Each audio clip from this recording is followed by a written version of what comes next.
Do you like what we've done with the place? It's Thursday, and you know what that means. Welcome to Max Wrestling. I am your captain. He is El Jefe, and tonight we have to try to process the good, the bad, and the Vince of the last week in wrestling. And joining us to discuss it all is still our Max Wrestling World Champion and my other half as Tag Team Champions, the only title I got left, Cypher. Yo, what is up, Max Wrestling? I am here. Finally. After 4 long years, I finally joined the show. I mean, you've done trivia before, but yeah, we are honored. Champ is here. But coming up tonight, we are coming off of a Royal Rumble full of surprises despite the massive Vince McMahon scandal. CM Punk is not going to WrestleMania. No surprise at TSK. Okada returns to a TNA ring for the first time in a decade, and CMLL invades AEW. Make sure you subscribe right here to youtube.com/Max Wrestling, where you can check out this awesome champ right here. Follow us on SoundCloud and Spotify, wherever podcasts are available, and hit that beautifully done website, maxwrestlingnet.weebly.com. Yeah, and speaking of YouTube, an absolutely incredible week, hence the reboot. Discovered shorts, and they've just been skyrocketing like somebody stuck a bottle rocket up our ass. We got 23,639 views in the last 7 days, in the last week, and 43 new subscribers. Thank you very much. We hope you've been enjoying the shorts. Moses has been working his ass off along with the other TSK boys. Yeah, we have. It's a new era. Fucking hell. It's like 5 episodes in like 6 days. Vince McMahon can't keep it in his pants. Apparently nobody in WWE headquarters can. By the way, I'm going to say this now as a spoiler for the fucking rest of the show. I make a joke that's probably a little too early. It's a Vince McMahon joke. I don't care. I don't care. I will joke about this man and all the fun stuff he's done. Well, not fun. Not so fun. No. Terrible things. Terrible things. That is not He's a sick bastard. Sick old fucker. Maybe we should thank like him and like Punk, because they've just been giving us news all week, and obviously you guys keep making content on it. I mean, I gotta wait till Thursday to talk about all this stuff. You guys have already talked about it. You've jumped on the button. So is Beer, actually. He's jumping on board on the Max channel. Attaboy, Beer. And we're gonna get into it all again. Let's go. Because it's all we're talking about. That's why, dude, this is a big topic. These are not little things. Punk's, you know what I mean? Everybody was loving Punk. And trust me, I've gotten my fucking say about that. And then the Vince thing, hey, it's taking the world by storm. All right, then. So, I've actually thought about that. Sorry. I actually thought about this, and I was like, is there any reason why this man shouldn't just already just get Wanker of the Year? You know, thank you. Somebody said it. He's nominated every single year. He's bound to win this year. I think he's spearheading it this year, bro. We may have to rename it because it is named in his honor already. The McMahon Award. He's finally going to win his own award, but we'll see in December if anybody. I doubt it, but if anybody else does any worse shit. No, I think this is up there. Too far. Okay. To start the show, we invite you all to join the conversation as we posted 3 hot topics in the Max Wrestling Facebook group last night. So let's get straight into them because, as Moses said, and as we've just been saying, we got a hell of a lot to talk about. So, what do you want to talk about? So, what do you want to talk about? Let's start it off nice with the Royal Rumble. Great show. Both matches were decent. Obviously, I think I say this every single fucking year. The women outdo the men every single year, and this year was no exception. None. I think what it is with the women is that there's more surprises, whereas the men just kind of go through the motions. Like, you're throwing me out, I'll throw you out. I think you have a little bit of a point there, but at the same time, I think it's more of like, we kind of already have that inkling feeling with every men's Rumble. Oh, this guy's probably going to win. This guy's probably going to win. If not him, then them. If not him, then him.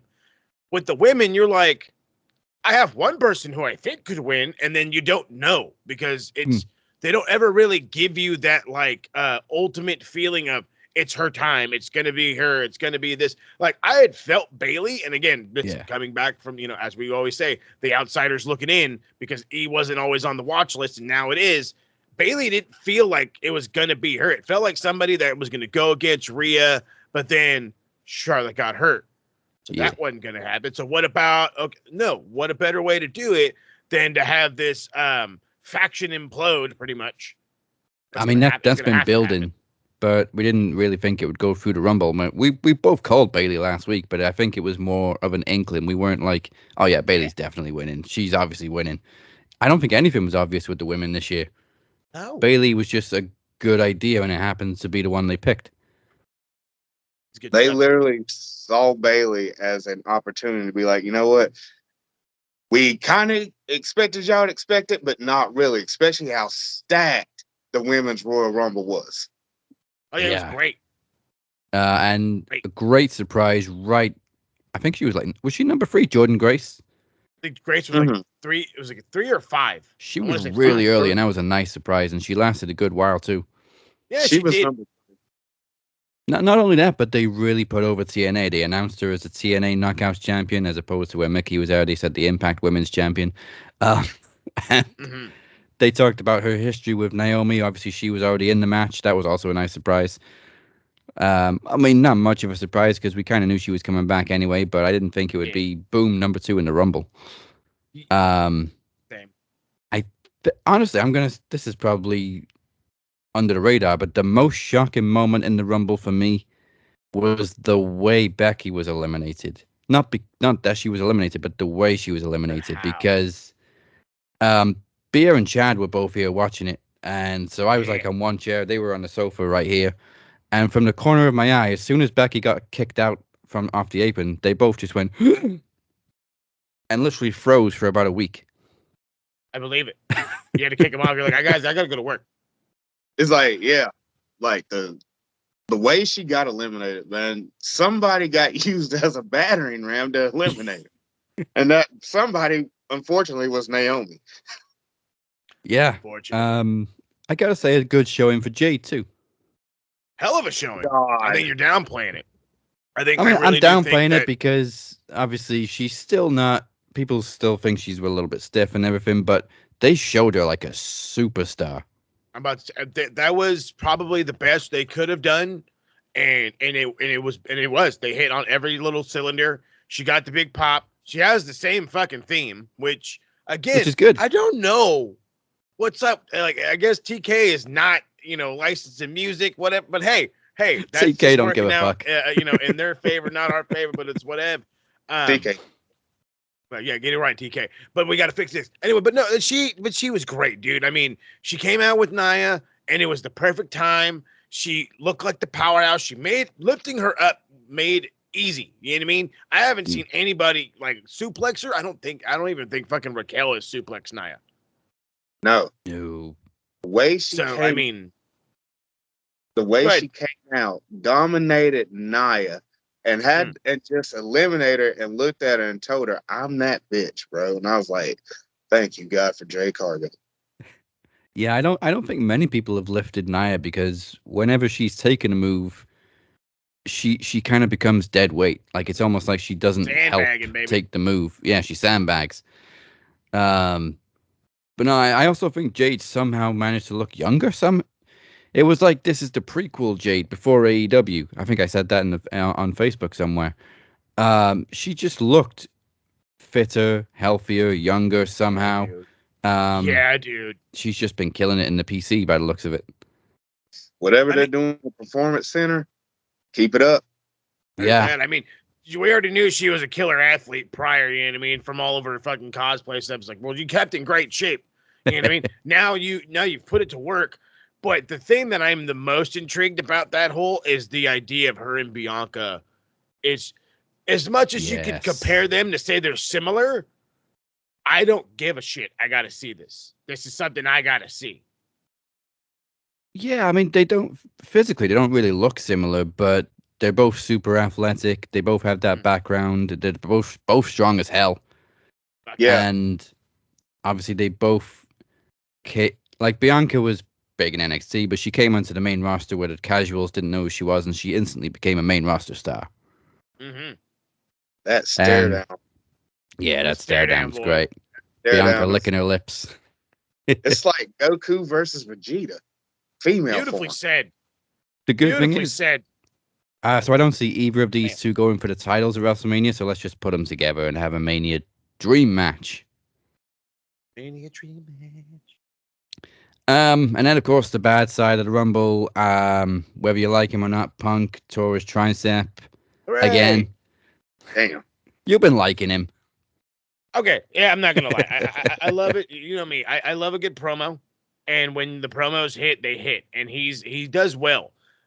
But I yay like all the children from South Park because of simply the fact of, hey, you nerds, it's not the AEW style that hurt him. It's fucking him. He's old as shit.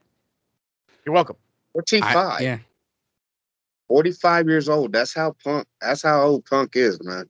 He ain't no young buck. But like, I mean, yeah, age probably is a thing because Danielson's been getting injured a lot. Edge got injured.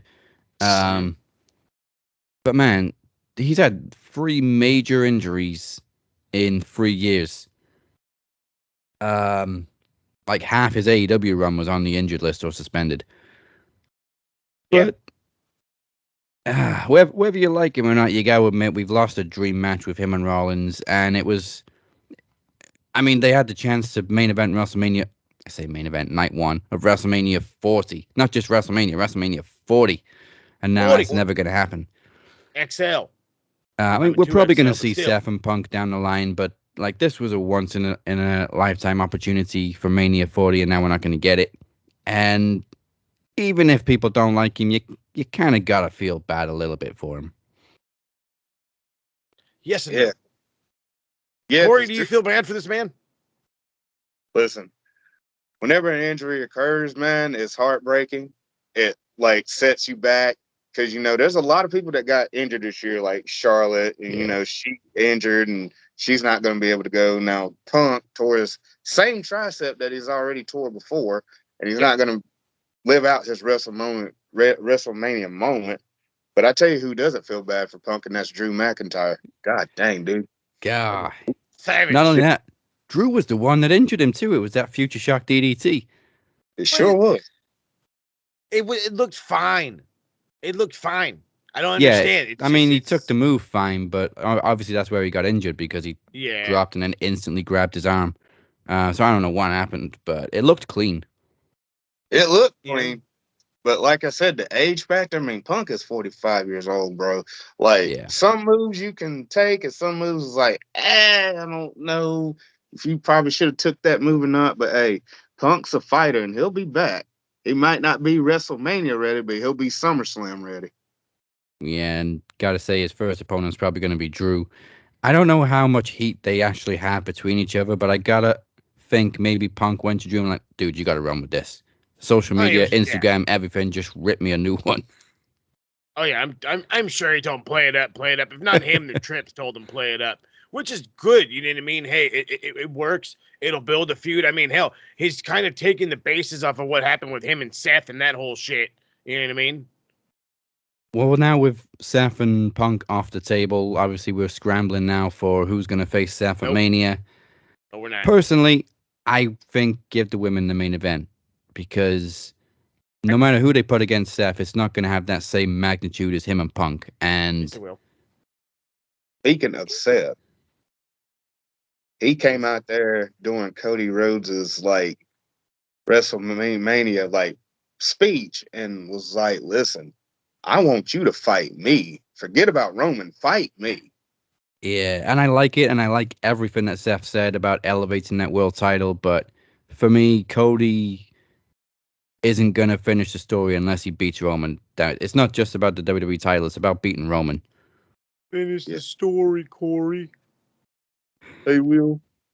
So what match do you think has the magnitude of Seth and Punk then to main event night 1? Gunther. The Intercontinental Champion versus the World Heavyweight Champion. The same thing that we did with fucking Hulk Hogan and the Ultimate Warrior. This time, though, this guy's not a fucking coked up maniac.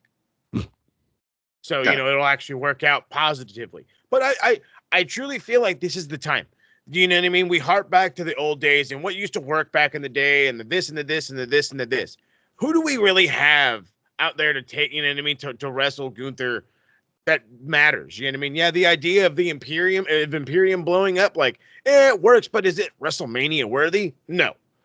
Is him and Chad Gable WrestleMania worthy? No.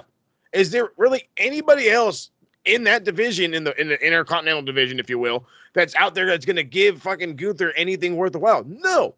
So you go back to the hard old school days. Thank you for the shirt, by the way. This is mine.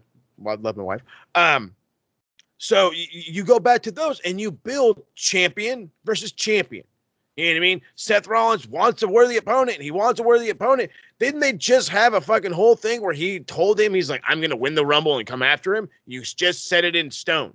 So you make it a champion versus champion match. And, because, hey, Seth's been a double champ before. Why not? You know what I mean? Hey, maybe that's my idea. I'll be a double champ again and, run my errand, do this whole cackle laugh or whatever the hell. And, that'd be his promo. Or you truly solidify Gunther as a Brock Lesnar that is actually here every week.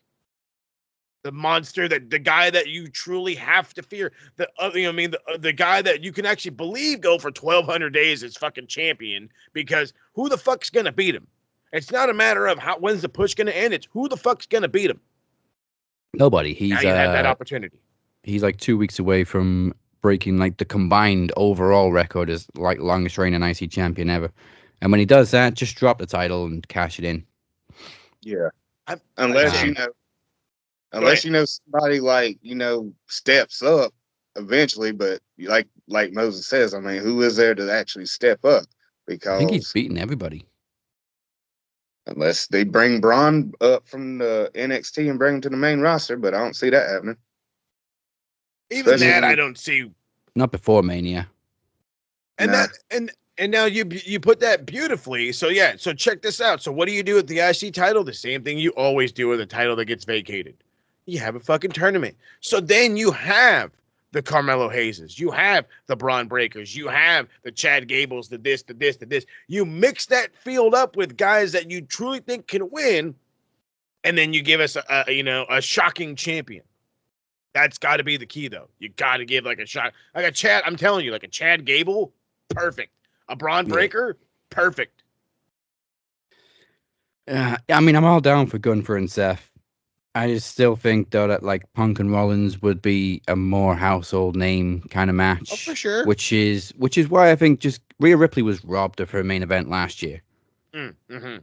And they said it this year. They say it every year. Whoever wins the Women's Rumble is going to main event WrestleMania, and then they fucking don't. So, like, give Rhea her moment against Becky. Or, I don't think Bailey and Io would main event night one. I mean, that's the one with the biggest story, because it's been going on for months now that Damage Control don't fully trust Bailey. Or Bailey's just too naive to see that they don't trust. It's a great story.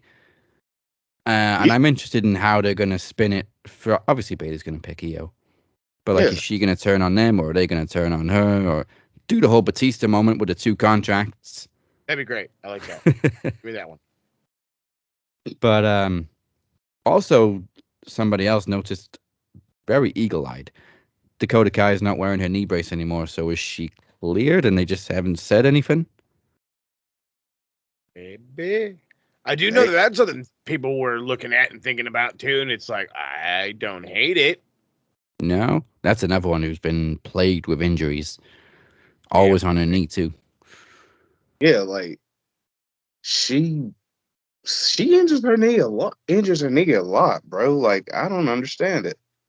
I don't think it helps either that one of her signature moves is a Shining Wizard. That's what it is, bruv. Can't have the shiny wizard without having good knees. Right. Like Triple H tore his quads twice. His finish is a pedigree. Yeah, stop landing on your knees. Didn't Undertaker fuck his knees up multiple times too? And obviously Tombstone. Yep. Stone Cold's leg, his knees got banged up, and obviously he lands on his ass with a stunner. That's how he fucked up his back. Yep. And then you got Jeff Hardy Swanton and the Twist of Fate. Now he lands on his ass on both of them, or just pancakes people with a Swanton because his back's fucked. Yeah, that's the one. That one. Or the time like Batista and John Cena like went over the top rope at the time and Vince McMahon got pissed or both his quads trying to slide in the ring. Hilarious. Yeah. So, And speaking of Vince, before we get into him, one more thing, which actually Travis brought up, and I think I bring it up every single year we have the Royal Rumble. WWE has a big music problem because I don't know who the fuck anybody is when the music hits. seriously. Like, you get the 10 count, the countdown, the buzzer. Who is it? I don't know. Put their name on the screen. Mm-hmm. Everybody's you're like music is everybody else. You're generic all like as looking fuck. towards the stage. Yeah. I don't think even the crowd knows. They're all looking like, who is it? There's a couple of people's music that it's like, okay, I know, but like they're the established star. You know what I mean? Like the Drew McIntyre, I knew. When Braun Breaker fucking came out, I was like, who? Right. I had no idea Braun Breaker was coming. I had no idea Carmelo Hayes was coming out.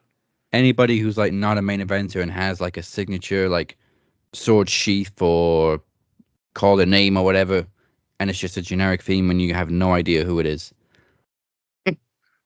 It was definitely one of those moments where I was like, dude, who is this? I knew the Miz. Oh yeah, because he's just awesome. Oh, that's the Miz. That's Miz. Oh god. Yep, let's get a goddamn fucking music guy in here, please. Yeah, I'd be more than happy for CFO to come back. I recognize their music. They weren't the best, but I recognized them. Right. Everybody was a little bit different. Or bring back Jim Johnson, greatest fucking composer of all time. Seriously. And put him in a Hall of Fame, please. That too. Okay, let's get to the elephant in the room. And Moses, you can kick us off because obviously you've already addressed it with TSK. Oh yeah. Like we touched on it last week because it came out that the accusations came out and then he stepped down after the show, I think. So we didn't really get a chance to address that. But the Vince McMahon scandal has just spread like a virus. Yeah, so I'm not sure how in the loop you are about this one, Corey, but so Vince McMahon had another young lady come forward in a lawsuit. It went right to the federal court. This one's bad. You know what I mean? It went from what I was calling it originally, to be just a normal, like boss and employee sex scandal to quite scarily, I can't put any better words, to a fucking sex trafficking ring. Yeah. You know what I mean? It's super bad. It's this poor young lady had not only Vince McMahon forcing himself on her, locking her in rooms, paying her off with Bloomingdale gift cards, but then would bring in people like John Laurinaitis, who would then want to schedule meeting or like these, meetings, if you will, around his meetings. And it's like, what? He had he had wrestler named sex toys, and he still has them apparently. I don't know how true any of this shit really is. I mean, I do believe his actions. I don't know about the sex toys things. I do believe the actions. I mean, they sound just like Vince. He would just have his way with people, and I'm sure she's not the only one. That's what breaks my heart the most. You know what I mean? And it's, as the TSK had come to conclusion, it tarnishes the news of it. Netflix, which was gigantic, by the way. It tarnished the news of The Rock joining TKO. It tarnished the possible news of Okada going over there, which, trust me, it's not fucking happening now. And it literally paints WWE, like working for WWE, in the fucking worst way possible. It's like, I wouldn't even want to be a wrestler there now. You know what I mean? Heaven forbid, Vince comes back and he just looks at me a certain way. Hey, baby girl, you want to push? No, I don't. I'll fucking hang out in catering. Thank you. Or you could fire me. But it's disgusting. And when he resigned, to me, I don't know about the rest of the TSK, but they might be in my same boat. When he resigned, it was an admission of guilt. Yeah, and like he tried to cover it up with his statement saying, "No, I'm just doing it, you know, so they're not associated with me," but they are associated with you because you were there at They the are. time. Yeah, They like, are. dude, this would be the first time in what 70 years that a man has like not ran the company. Something like 70, that. yeah, something like 70. And then like Triple H is only related by marriage. Yeah, And Triple H, I got a feel for. Like, Yeah, Triple H, I seriously. see as like the squeakiest clean guy. Oh, okay, yeah, like the shit with Stephanie in China, whatever. But other than that, he's always been squeaky clean. There's never been any controversy around Triple H. He gets the wrestling audience. He pushes all these rookies and everything. But I saw like people ragging on him for the press conference for giving like non-answers. Like, what's he supposed to say? Yeah, seriously. like You people were pressing him hard. Like, dude, there's some shit that you can and cannot say. I mean, dude, this is a very big thing. And the questions he was asked, I understand. Like Triple H couldn't answer none of that. He was just focused on like the positives of the Royal Rumble. And I agree with that, but when you blatantly say I didn't read the lawsuit, that's what got me. You know what I mean? It was like I could understand everything else. You know what I mean? Defer. You know what I mean? Hey, the Royal Rumble was great. Hey, y'all saw fucking Jordan Grace. Fucking play it up. You know what I mean? Something. But the reality is when he was like, I didn't read the lawsuit. You're full of shit. You're full of fucking shit, dude. I'm sorry. And it just, I said it with the boys, and the boys had agreed with me. I thought anybody tied with the McMahon name needs to go away, and that included Triple H, even if it meant for a little bit. You know what I mean? Even if it went going into hiding, he damn sure shouldn't have had a fucking press conference after the fucking Rumble. That's for sure. But he didn't. Yeah, it was unfortunate timing too, because obviously the Rumble was a huge success, and Netflix was huge, Rock was huge, and he said he wants to focus on the positives, and there was a lot of positives, but they were obviously going to press him about the Vince stuff, and you could understand why he'd be frustrated. Like, I wouldn't talk about this success, but we got this shadow of this old fucker. The dark cloud, Yeah, raining on the parade, literally. literally. Mm-hmm. All fucking I, bad. So I, I can kind of, I mean, I haven't read the lawsuit either. I've read about it from articles and stuff, so I can kind of see that side. But like you say, I'm gonna. he's connected to Vince through like family and business and everything, so you would expect him to read it. It's well, not only that, but here's my problem. And I wouldn't say problem with it. It's not only when you tell me that you didn't read the lawsuit, then what do you know? That way, you know, I didn't have to read the lawsuit. It's because it also kind of came off like that to me. Like I didn't have to. I already know what the fucking old man does. But that was the shock. That's the thing that it makes all this for me a little bit worse. That's why I also said like he needs to go away. Everybody needs to go away because there's no way you worked in this office and in this whole fucking building, regardless of how many fucking floors it is and whatever, and did not know this shit was going on. There's no fucking way. The custodian probably fucking knew. You know what I mean? The night crew, poor bastards, had to clean up after these fucks. You know what I mean? It's just, but like we said, it doesn't shock us. When we heard about it, we weren't shocked at all. Maybe that's where Triple H comes from. Like, he didn't know, but he's not surprised. So, like, I don't need to read it because, yeah, that he probably did do that shit. I mean, hell, he's been married to Stephanie for how long? Of course, he knew something about the old man. Well, yeah, I mean, look, that was crystal clear when she walked out when he forced his way back onto the board. And the whole thing. Go ahead. I was going to say, well, she started a special committee to try to figure out what was going down in the first place. They did nothing. Yeah. And then returned like $11 million or $13 million back to WWE. AKA, she wasted resources to attempt to cover up her dad. Mm-hmm. Which is exactly why Shane ran the fuck away. It's not, he didn't like, oh, well, hey, let me go to China to make this whatever the fuck he did. And he was like, nope, bye. I don't want no part of this. Speaking of Shane, man, he's been relatively quiet.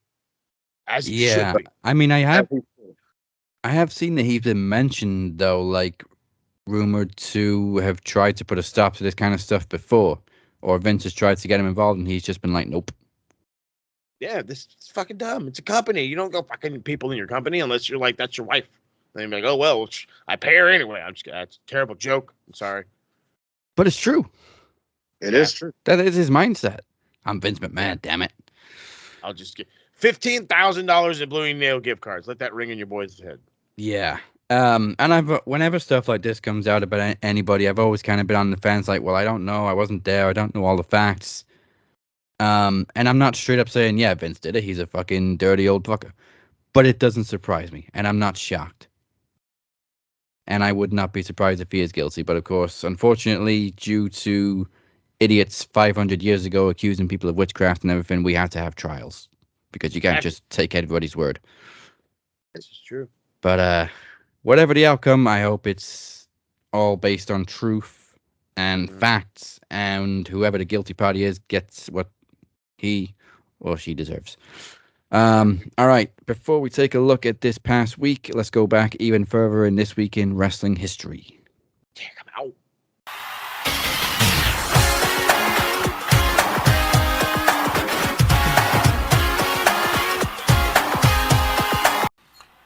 Let's jump into this week in wrestling history. It's going to be a short one this week because last week it was Rumble crazy. I gave you all every single winner from I think 2000 to 2000 to today, I should say, or minus this past winners.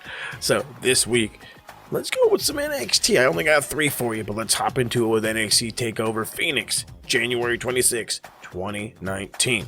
Hanson and Rowe defeat Kyle O'Reilly and Roderick Strong, the Undisputed Era, to win the NXT Tag Team Championships. Matt Riddle submits Cassius Ohno in a 9-minute banger. Johnny Gargano defeats Ricochet to become the NXT North American Champion. Bianca Belair is unable to defeat Shayna Baszler for the NXT Women's Championship, and it was Tommaso Ciampa against Aleister Black for the NXT title. Tommaso Ciampa walks away champ. Ooh, let's go to Philly. We keep on with the takeovers. We go January 27th, 2018 for the Wells Fargo Center. Ooh. Bobby Fish and Kyle O'Reilly retain the NXT Tag Team Championships against Akam and Razar, the House of Pain. Or the Authors of Pain. House of Pain? Authors of Pain. It's been so long they've been on television, I can barely remember. Now that they're back, it's great. So, speaking of a guy that's been gone forever and decided to randomly come back, the Velveteen Dream pinned Cassius Ohno. Ember Moon defended the NXT Women's Champion successfully against Shayna Baszler. Aleister Black and Adam Cole went to war in an Extreme Rules match. Aleister Black came out the victor. And it was Johnny Gargano attempting to derail Andrade Cien Almas' NXT title reign, and he could not do it after they went 32 minutes. Andrade is still NXT champ. And the last one, probably one of the best ones, NXT TakeOver San Antonio, January 28th, 2017, from the Fremont Coliseum. That's I gotta get the first one. Might as well get the last two. We had EY. Y'all remember when Eric Young was in NXT? Eric Young defeats Tye Dillinger in the open match in a 10-minute opener. Roderick Strong defeats Andrade Cien Almas in a following match that just gives me all the hope in the world. Akam and Razar beat DIY Johnny Gargano and Tommaso Ciampa to win the NXT Tag Team Championships. In a fatal 4-way for the NXT Women's title, it's Billie Kay, Nikki Cross, Peyton Royce, and Asuka. Asuka, still NXT Women's Champ. And in the main event, back in the days of the Glorious One, Bobby Roode takes on Shinsuke Nakamura for the NXT Championship, and the Glorious One becomes the Glorious NXT Champion as Bobby Roode defeats the King of Strong Style, Shinsuke Nakamura. And that, ladies and gentlemen, it was short, it was sweet, it was all about NXT. This was your week in wrestling history. Now let's kick it back to the boys and the champ. Let's go.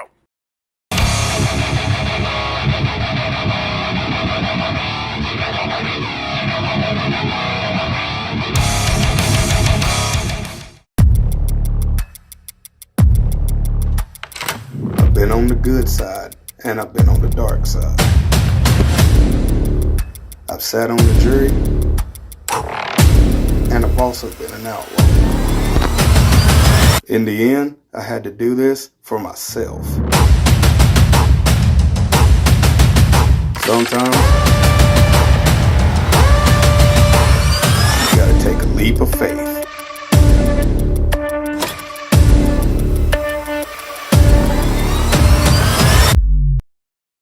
Show must go on. The show must go on. Yeah.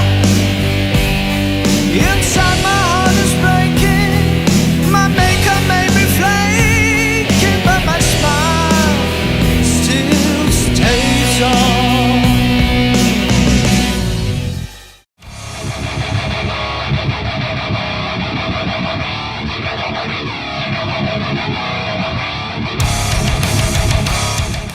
Welcome back to the Cap and Mo Show and the Cypher Show this week. This is your captain. He is El Jefe. Make sure you are liking and subscribed on YouTube, especially this week.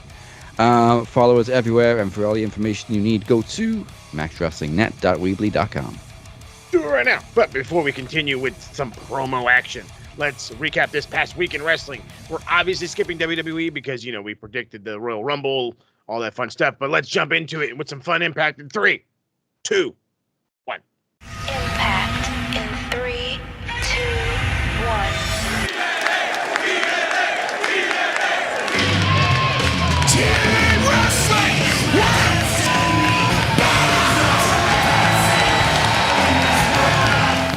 So let's kick off Impact. Chris Bay defeated Kevin Knight with the Art of Finesse, and after the match, as he celebrates with Ace Austin, grizzled young veterans attack ABC and hold up the tag team titles. We see a new vignette for Ash by Elegance. Frankie Kazarian then explains his attack on Eric Young last week, but Rich Swann interrupts. Kazarian walks off, but AJ Francis walks up and shares words with Rich Swann. Dirty Dango and Oleg Prudius squash a couple of nerds. Dango sits on a chair and talks on the phone while Oleg starts throwing bodies around the ring. Dango then tags in and hits his finisher for the win. Backstage, Santino interrupts grizzled young vets, but ABC try to attack and security have to keep them apart. Finally, Santino books a best of 3 series, which starts next week.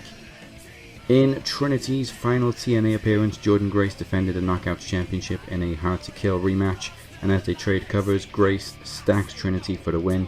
After the match, Giselle Shaw and Savannah Evans attack both Grace and Trinity, with Giselle standing tall over them, holding her X. Backstage, The System addressed tonight's main event as they will face Motor City Machine Guns and Kazuchika Okada. Elsewhere, Josh Alexander wonders about his future before Alan Angels interrupts and says he's going to introduce a new talk show called The Sound Check. Angels begs Josh to be his first guest and help him out as Josh finally agrees. Nick Nemeth makes his TNA in-ring debut with a win over Zachary Wentz. After the match, Trey Miguel tries to attack Nemeth, hits a danger zone on him. Steve Macklin attacks from behind, but Nemeth manages to hit him with a danger zone as well. Super Ziggles stands tall. Backstage, Rhino and Crazy Steve exchange words. MK Ultra defeat Danny Luna and Jody Threat with a meet in the middle followed by a double pile driver, and after the match, MK Ultra continue the attack on Threat and Luna. And in the main event, an emotional return for Okada to TNA saw Kazuchika Okada and the Motor City Machine Guns defeat The System as Okada hits a Rainmaker on Myers and Shelley follows it up with a Shell Shock. And that's it for Impact. Now over to Moses for the Rampage Report. This is Rampage, baby. This is the show that y'all been waiting on. Adrenaline pumping your chest. This is Rampage, yeah. This is All right, let's get into all the fun action that went down on this past Friday on Rampage. Jon Moxley defeats Lee Moriarty. After the match, Moxley went to shake Moriarty's hand, but then was attacked by Shane Taylor and Lee Moriarty. So I'm guessing maybe a Shane Taylor versus Jon Moxley? Sign me up. Backstage, Angelo Parker asked Anna Jay if she had anything to do with Harley Cameron kissing him. Cameron slapped him and said she couldn't believe that Parker would ask such a thing. How dare you make these accusations? Kenosuke Takeshita defeats Christopher Daniels. CD getting some CV time. Afterwards, Don Callis called out Chris Jericho, challenged him to a match against Takeshita in 2 weeks' time.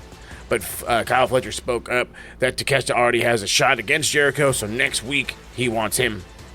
Callis agrees, and so it'll be Fletcher first, then Takeshita.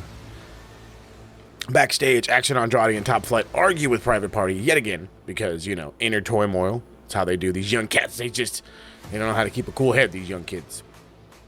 NJ defeated Ruby Soho despite being ambushed before the match. Things ended after the referee caught Soraya and Harley Cameron trying to cause distractions, which allowed Jade to kick it out of the destination unknown, hit a blockbuster, then lock in the Queen Slayer for the win. Backstage, my man Eddie Kingston makes it clear he has zero respect for Bryan Danielson before issuing a challenge to Willie Mack for the following collision. That sounds like a banger already. And in the main event, it's Commander and El Hijo del Vikingo, Kip Sabian, and Andy Williams to earn a shot at Orange Cassidy. I was going to say Trish Jericho's Orange Cassidy's International Championship. So Commander gets his shot, and we're skipping SmackDown because obviously the Rumble. So let's get this AEW talk going, and we'll do the whole snippety snang bang. All right.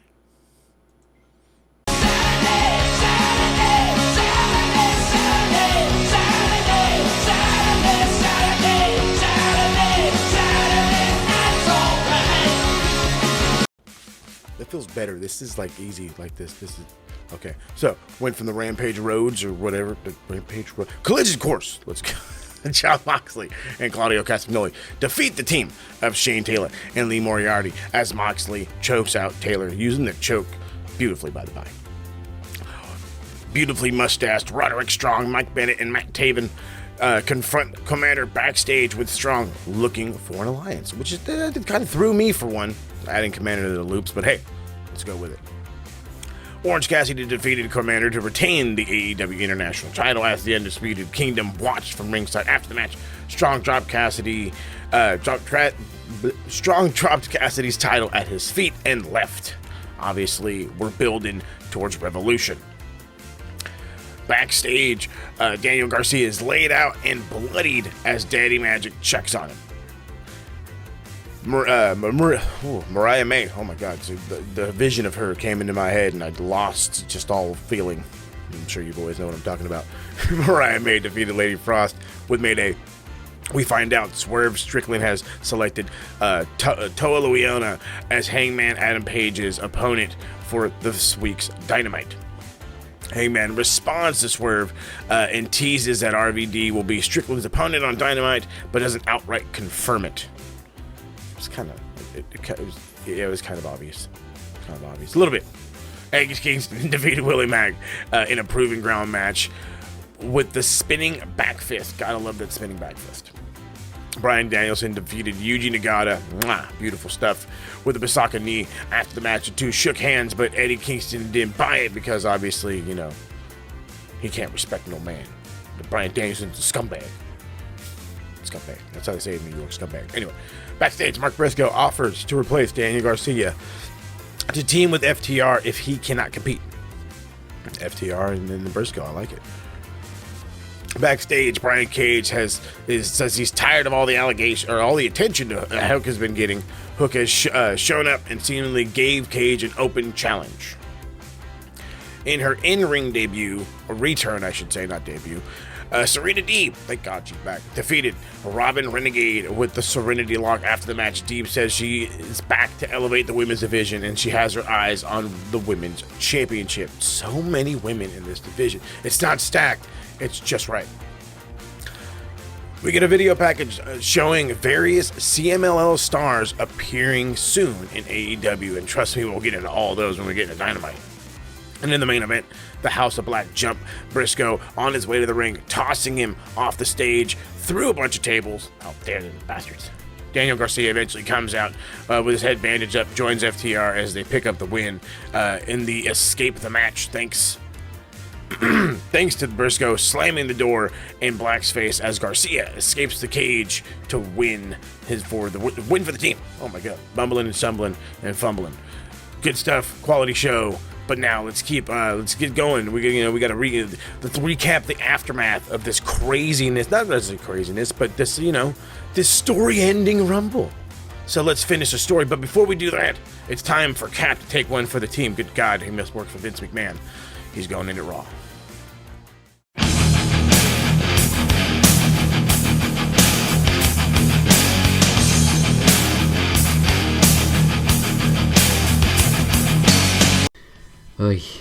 An emotional CM Punk opened up Raw with his arm in a sling and confirmed he tore his tricep at the Royal Rumble and that main eventing WrestleMania is not in the cards. But he says it's just a speed bump and he will be back before Drew McIntyre interrupts to literally add insult to injury. They trade words back and forth before McIntyre attacks, doing further damage to Punk's arm until Sami Zayn makes the save, and it looks like we're not going to be seeing Punk until at least SummerSlam as he undergoes surgery after Raw. Backstage, the Judgment Day finally get on the same page and agree there are no more distractions. Judgment Day's Finn Balor and Damian Priest then defeat DIY to retain the Tag Team Championships, with Finn Balor landing at coup de grace on Ciampa. After the match, Priest says they all owe R-Truth an apology and calls Truth down to the ring. Priest tries to apologize, but Truth cuts him off with nonsense about liquidating assets and so forth. Priest tells Truth he is not part of the Judgment Day and never was.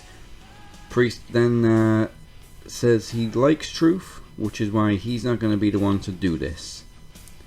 Priest then walks away as Dominic McDonough and Balor attack Truth. The Miz tries to make the save, but is quickly beaten down by the Judgment Day as well. Zoe Stark and Shayna Baszler defeat Chelsea Green and Piper Niven as the bad luck continues for the former Women's Tag Team Champions. Cody Rhodes arrives in the ring to celebrate his back-to-back Rumble wins, but is soon interrupted by Seth Rollins. The World Champion congratulates Rhodes and seriously puts over the World Championship ahead of the WWE Championship, calling it one for the posters and the frauds, while the world title is the workhorse title. Rollins then urges Rhodes to choose him at WrestleMania instead of Roman. Jey Uso defeated Bronson Reed with a spear and an Uso splash. Backstage, Andrade El Idolo officially signs with Raw. Becky Lynch says she will bring the Women's Championship back to the main event where it belongs. We are likely getting Becky versus Rhea at WrestleMania. Gunther defeated Kofi Kingston to retain the Intercontinental Championship, and after the match, Kaiser and Vinci attack Woods and Kingston. The Kabuki Warriors defeated Natalya and Tegan Nox to retain the Women's Tag Team Championships. Backstage, Katana Chance and Kaden Carter announced they have a rematch for the Tag Team titles next week. Bayley arrives with Damage Control to celebrate her Rumble win. Rhea Ripley interrupts and tells Bayley she accomplished nothing. Nia Jax then attacks Rhea Ripley from behind as they fight into the ring. Jax continues the assault on Ripley as Damage Control leaves Bayley in the ring alone with Jax. Jax gets in Bayley's face and Bayley says she will make her WrestleMania decision on SmackDown, which for us is tomorrow night. Sky does not look happy. And in the main event, Drew McIntyre defeated Sami Zayn with a Claymore. And before we get back to AEW, this is Beer's NXT round.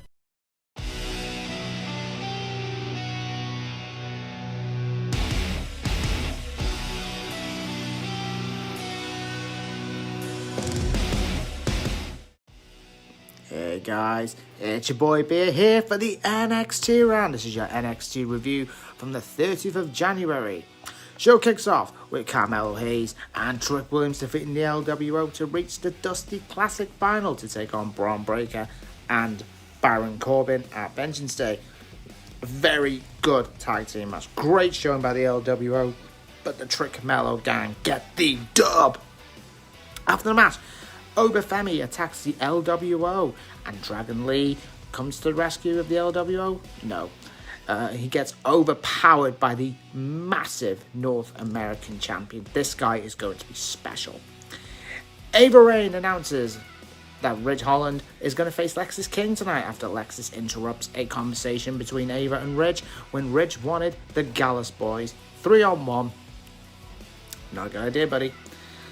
Roxanne Perez defeats Tatum Paxley with the Pop Rocks. Lyra Valkyria sits on commentary. Now this match, I've said, should be the main event, but it looks like it's going to be Ilya and Trick will close the show.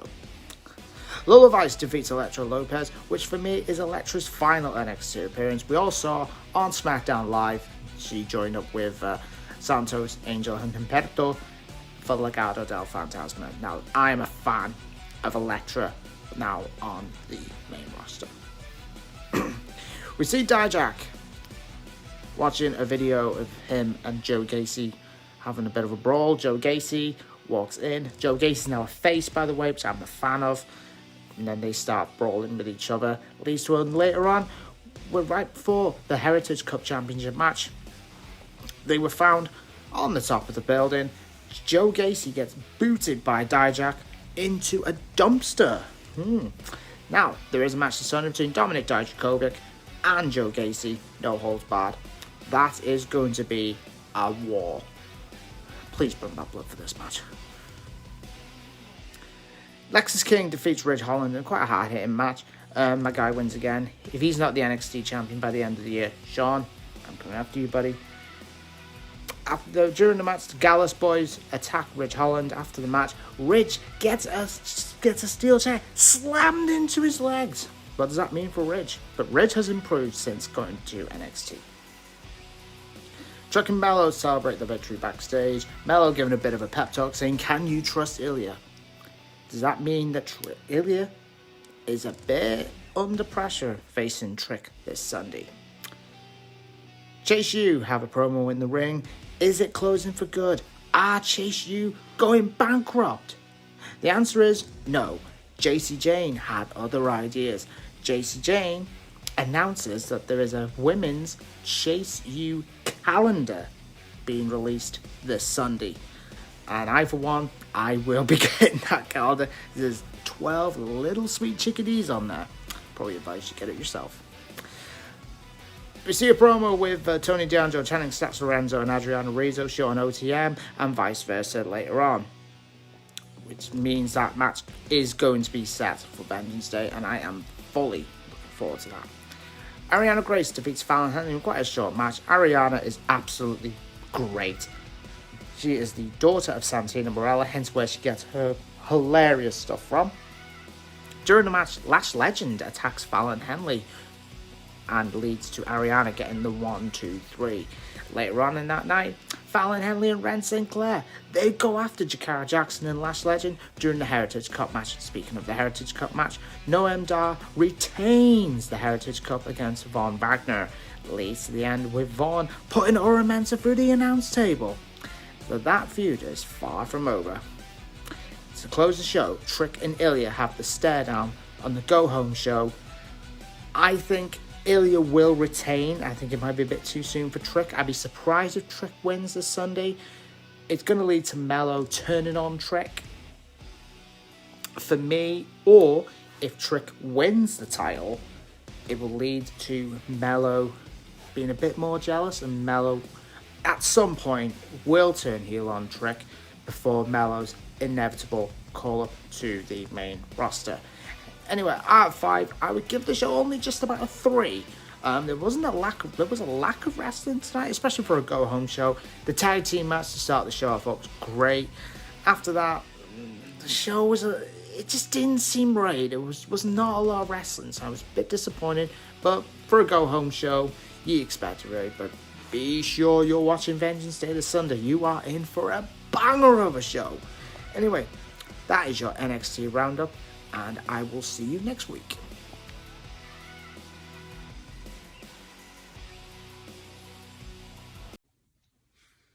Hey guys, it's Beer back again, and this is going to be my NXT Vengeance Day prediction round. Now, not many of the boys on Max watch NXT. I do watch it religiously. I watch it every week, and I am looking forward to the show on Sunday. Now, there is 6 matches that is ready for the show. We have got 3 championship matches. I'm going to start off with my prediction of the no disqualification match between Dominik Dijakovic and Joe Gacy. Yes, his name's Dijak, but I still call him Dominik Dijakovic. My prediction, I think Dijak will get the dub. I think this could lead to another match down the line, but this match I think is going to be brutal. Joe Gacy for me has been great since turning face. However, I think Dijak will get the win, and Dijak will be in the main event picture in when the likes of Mello, Breaker, and Ilya, as I said, the Holy Trinity, when they get called to the main roster. We've got a 6-person mixed tag match. We've got the family, Tony D'Angelo, Channing Stacks Lorenzo, and Adriano Rizzo against OTM, Lucien Price, Bronco Nima, and Jada Parker. Now, will scripts play a part in this match? I think it is going to be OTM will get the win. I think that they need a big win from somewhere. I understand Tony D and Channing Stacks Lorenzo are the tag team champions, but I think OTM need a big win from somewhere to put them in the tag team title photo. There will be a tag team match down the line between them two. Lyra Valkyria and Roxanne Perez. This is a tough one to call. I think Lyra will retain. I think Tatum Paxley is going to play a role in this match. For me, this is going to be the part where you could say this is the farewell for Roxanne Perez. I think she will be called up after WrestleMania. I think they'll have another match at Stand and Deliver. And I think it is going to be the farewell to Roxanne Perez. And Roxanne's been great in NXT, but anytime a girl from NXT goes to the main roster, Shawn Michaels has got instant replacements in. So Shawn Michaels is using that women's division so well, and I am glad he is. North American Championship match, Obafemi against Dragon Lee. Ooh, now, I think Obafemi will retain, because I feel that Obafemi's only just had the belt put on him. And Dragon Lee's technically a SmackDown star, but he's in NXT a little bit more recently. He's not been on SmackDown for quite some time now, so it's very interesting what they are got planned with Dragon Lee. Will Dragon Lee go back to SmackDown Live very soon? Who knows? But I can only see the big man retaining the North American Championship. We got the men's Dusty Cup final. We got Baron Corbin and Braun Breaker to take on Carmelo Hayes and Trick Williams. This is going to be where the show is interesting, by the way. Because Trick is in 2 matches. I can see Baron Corbin and Braun Breaker winning. I think there's going to be a little bit of dissension in the ranks between Mello and Trick. So I think Corbin and Breaker will win the Dusty Cup. The winners will get a future tag team title shot against Tony D'Angelo, Channing Stacks Lorenzo. I'm going to go with the Wolf Dogs. I love Mello, love Trick, but I can only see Baron and Braun before Braun's inevitable call-up to the main roster. Speaking of Trick, the main event for me, even though I think the main event should be Lyra and Roxanne, the main event will likely be Ilya Dragunov defending the NXT Championship against Trick Williams. Now, we've not seen Ilya properly in the ring since the injury he suffered by Ridge Holland. Now, I think Ilya will retain. I love Trick. Trick is the most over guy in NXT right now. Do I think it's a bit too early for Trick? Yes. 100% a bit too soon. He only really became a solo star back in around September of last year. And also with he won the North American Championship. He beat Dom. And then he dropped the belt a couple of days later, which I thought was a bit surprising. But I think for me, because Trick is so over, it's a very tough call. But for me, I'm going to go with Ilya. And I think Ilya will drop the belt at Stand and Deliver before his also inevitable call-up. Anyway, that's my NXT predictions. Do I do a watch-along this Sunday? Oh, I'm thinking about it. We've got a few alcohol beverages in the fridge ready. So I might be doing a watch-along. It won't be on the Max channel. It might be on my own channel. And, yeah. And that's at JB434. Thank you for watching. And I'm going to... You go back to the Max.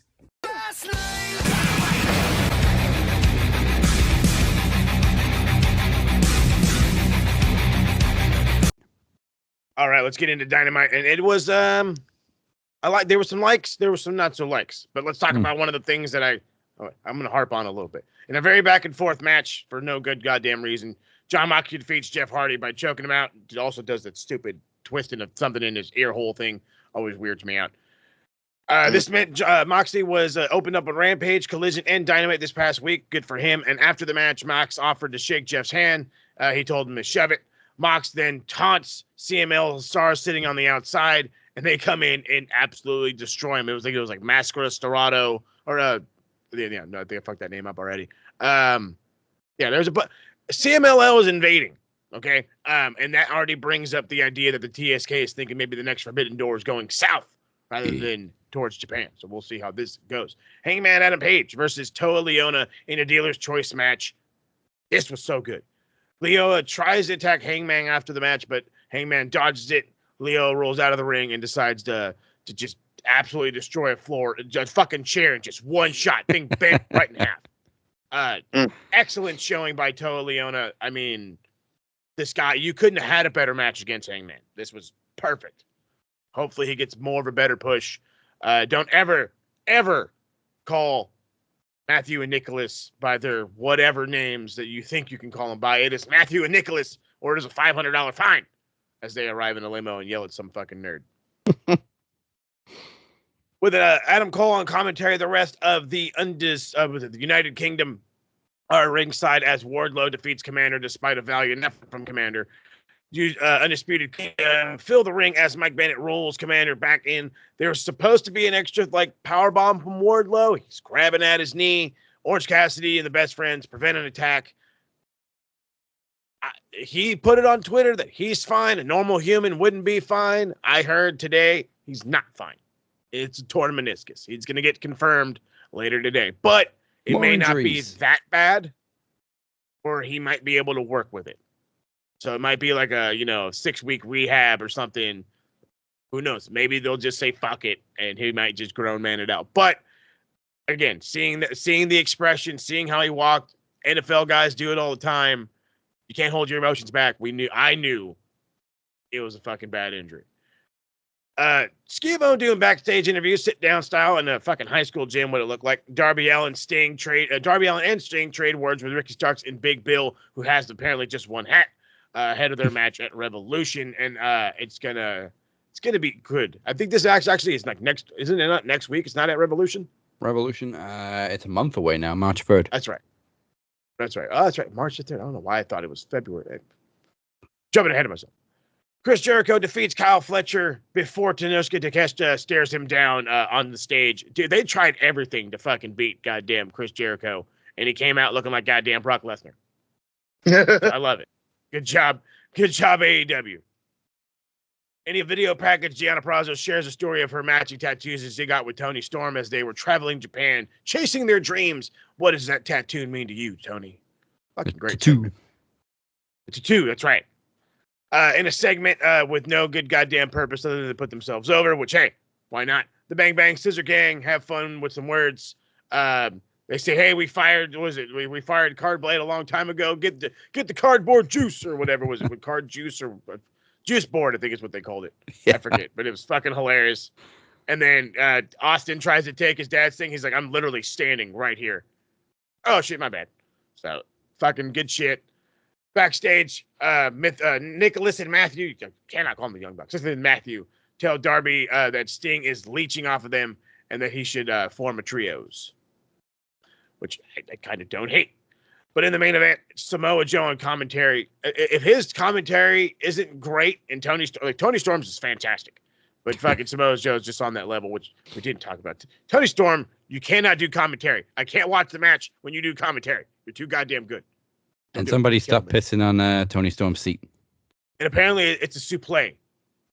It's a suplex. And the Tasmaniac is the human duplex machine. So I love this. Tony Storm is the greatest thing ever.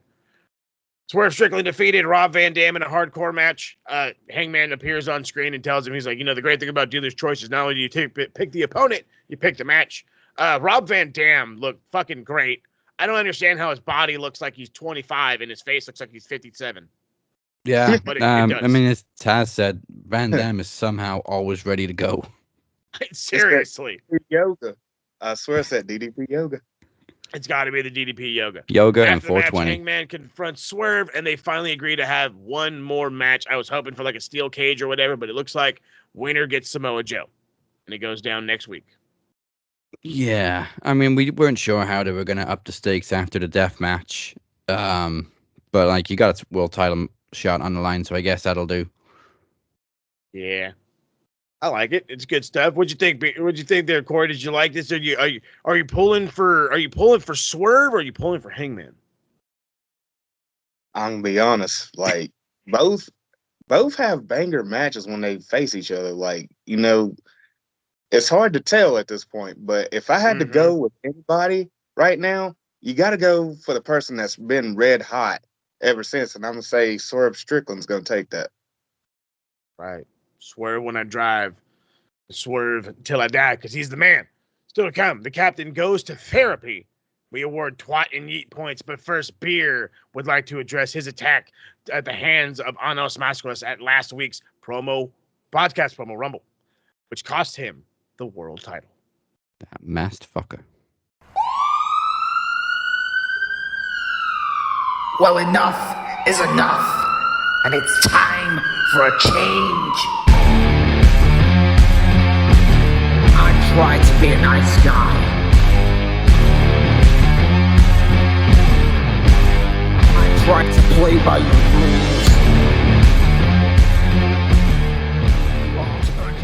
rules. All right. Let me show you something. There, last week, where I was laid out, I was attacked in the middle of my own home, right by my door, when some goon decided to try and jump me from behind. You want to know one thing? You left me laying in my own blood, but let me rest assure you one thing. You did not kill me.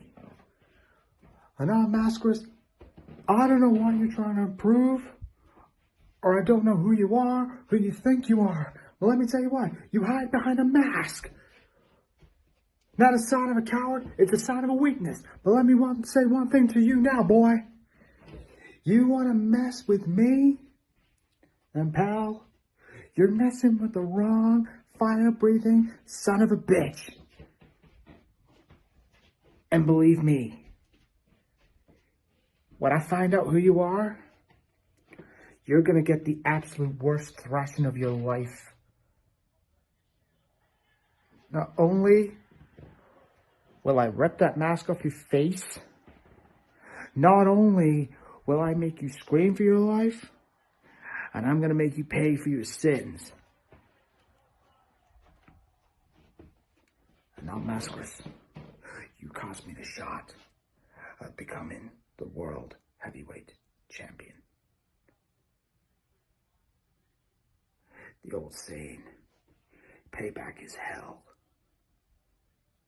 But let me tell you what, if you ever get in my business again, it will be the last thing you ever do is to piss off this fire-breathing son of a bitch. And you can bank on that, bitch.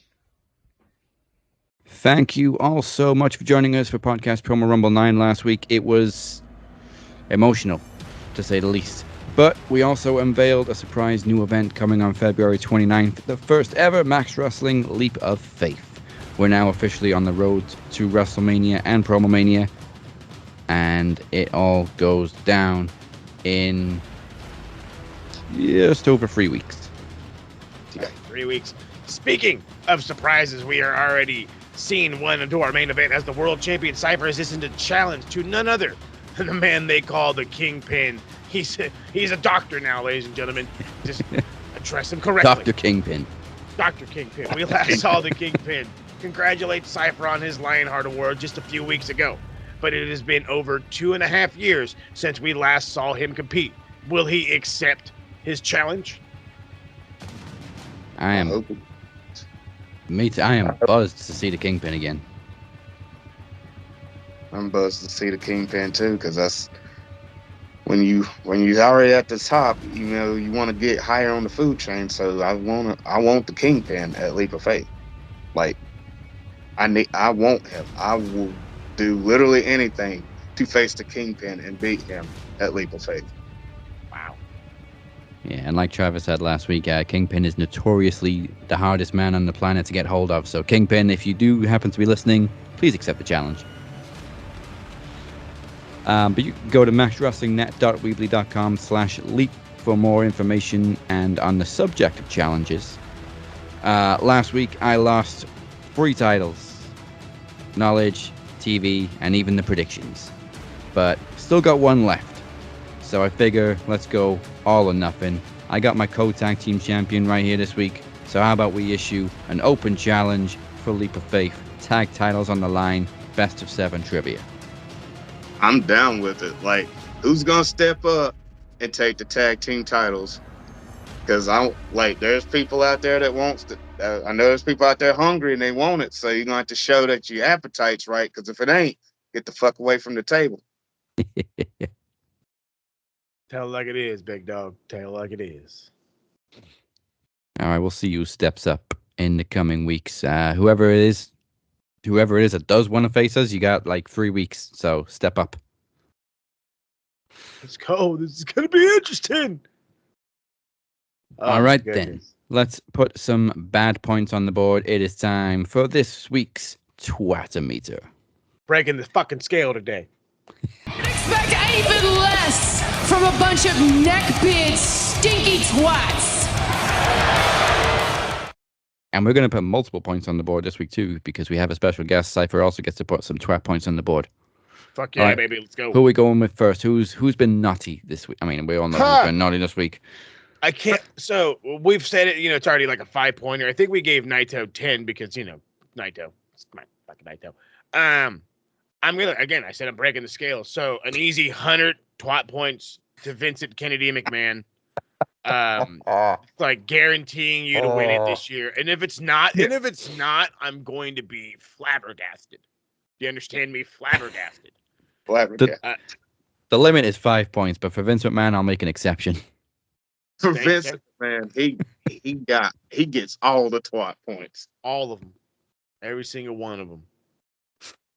It's brutal, dude. It's brutal in the worst ways. Like I said, you said you didn't read the lawsuit. I did, and I felt sick to my fucking stomach. It's that. Yeah, I mean, the articles was bad enough. Mm-hmm. Without going into too much detail. So yeah, I haven't read it. I don't even know where to find it. Lucky you. Oh my God. Cypher, who we gave him some points to? You got somebody else on the list?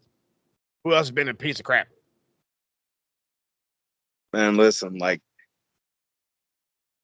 don't think nothing or nobody is going to top VKM Jr. at this point. No, sir. Seriously, nobody's going to beat him. There's no way. If we want to give we'll give twat points to Brock Lesnar. Yeah. Oh yeah, you might as well throw him in there too. Shit. Okay, we'll just give twat points to Brock Lesnar. He gets 100 too, as well. Jesus Christ. Just to sum it up, currently Vince and Brock are on 100 points. Tony Khan's in second place with 7 points. Wait, can we add John Laurinaitis? Add John Laurinaitis. Yeah, let's add John Laurinaitis too. Johnny Ace. The sex ring on 100 points. Yep, there it is. There it is. Oh my it's God. Everybody in there. Yeah, dirty fuckers. Jesus Christ. Yeah, we didn't really mention Brock, but I'm sure you said this on CSK. It does also really explain why he's so up and left when Vince was originally gone, when he originally resigned. Yeah, apparently there's like a lovely thing that Brock likes in his contracts, and it's young ladies. Brock, it's like man. It's like a storyline behind storylines. It's like and there's the WWE storyline, and then there's the behind the scenes storyline. Yeah, which poor girl has to sacrifice herself to keep Brock Lesnar on television. Fucking ridiculous. Like I said, I wasn't surprised by Vince or John Laurinaitis, actually. But it does surprise me with Brock, so I really hope that part of the story isn't completely true. Because that would be a damn shame.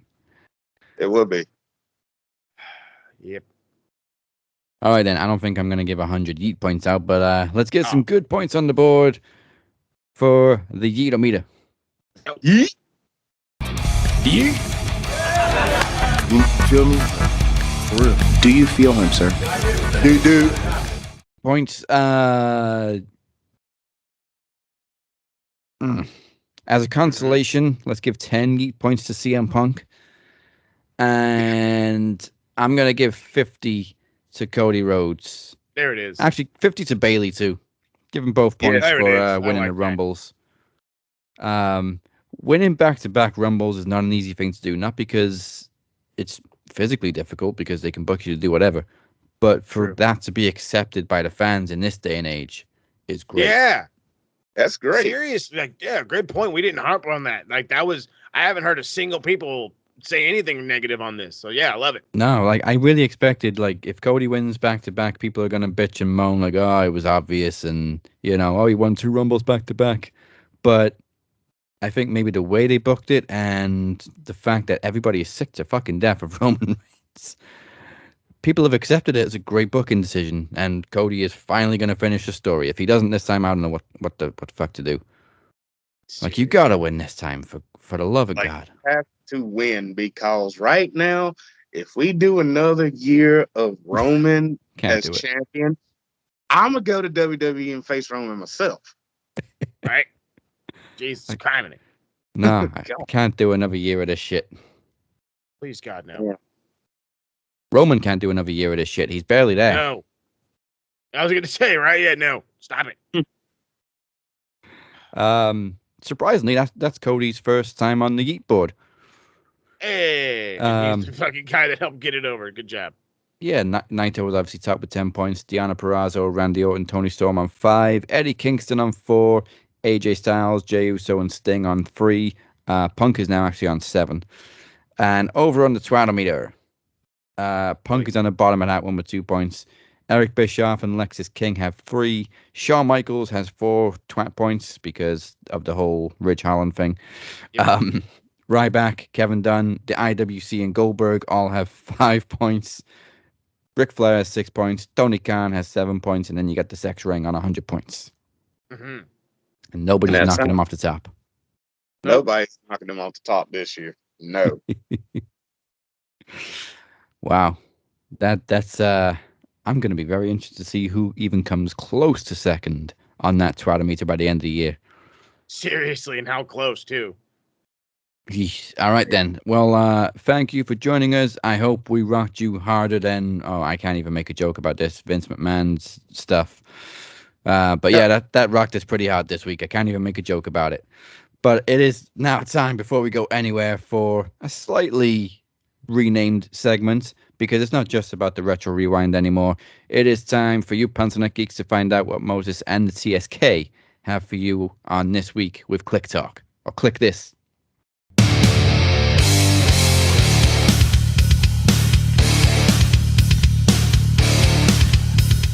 So there's a lot going on with the boys. A lot, as you guys have seen. We've been doing the I don't want to say the dirty work, but we've been doing the breaking news Jones, if you will, for Max Wrestling, and we're happy to continue to do so. Every time something crazy drops that which me and Daz cannot get to, the TSK and I are on it like flies on shit, if we're gonna be frank.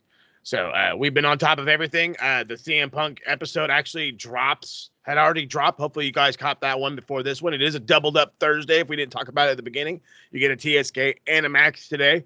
You might also get some more fun other stuff. As you guys have noticed, Max Wrestling is not just, as of right now, Max Wrestling is not just about Max Wrestling anymore.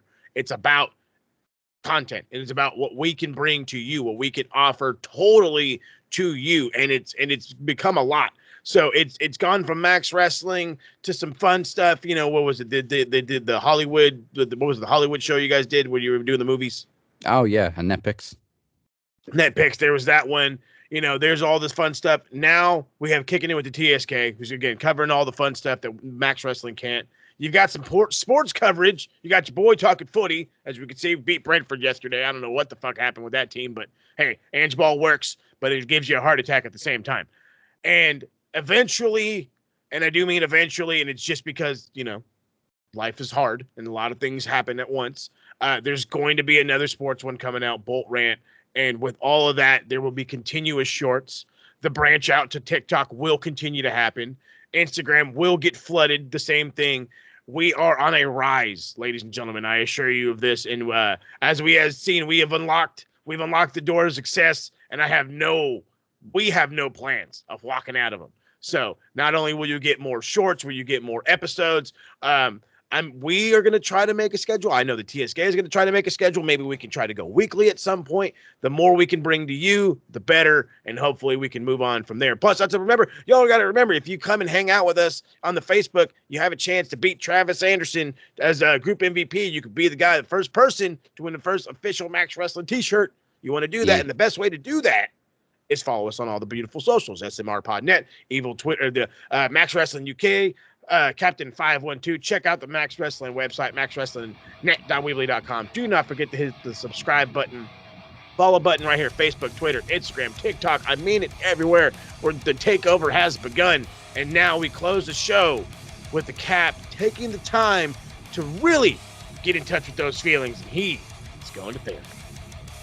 Yeah, and before I go, I just gotta say, Travis has been Group MVP since August 2021. So can somebody please step up? If somebody beat free t-shirt. Tell him, Corey. Somebody beat Travis Reigns, bro. Like, it's crazy. With that said, join us next week for hopefully, or not hopefully, more drama. There's good and there's bad for having drama. It gives us stuff to talk about, but it can be pretty dark. So we'll see what happens next week. You've been watching the Cap, Mo, and Cypher. Goodbye, eat our shorts, mwah, and good night. Bye. Jump on that bandwagon, Max Wrestling's taking over your YouTube.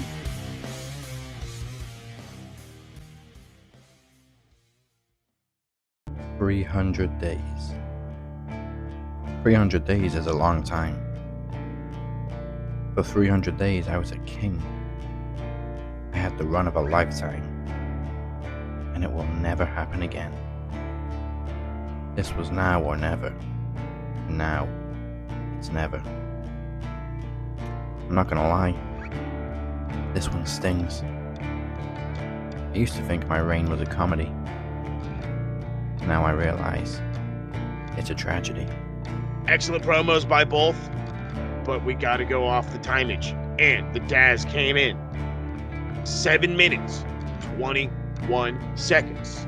The Walker, 8 minutes, 8 seconds. The longer promo wins, meaning Daz is down to 1, and your new television champion, the guy that may not walk by Promo Mania, Travis Anderson.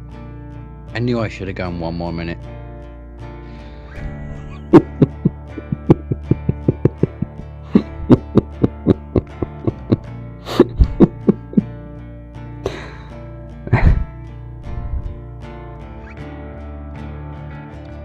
What's so funny? You wouldn't get it. How are you feeling? Good? Everything's good now. And have you been keeping up with your journal? Mm-hmm. Great. Have you been writing about what happened, about your episode? How I remember it? May I see?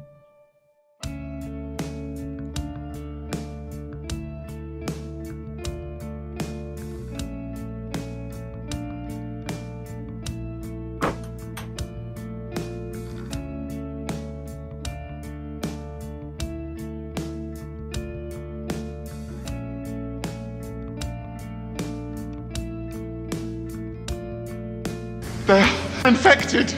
Infected with what? In order to cure, you must first understand. Infected with what?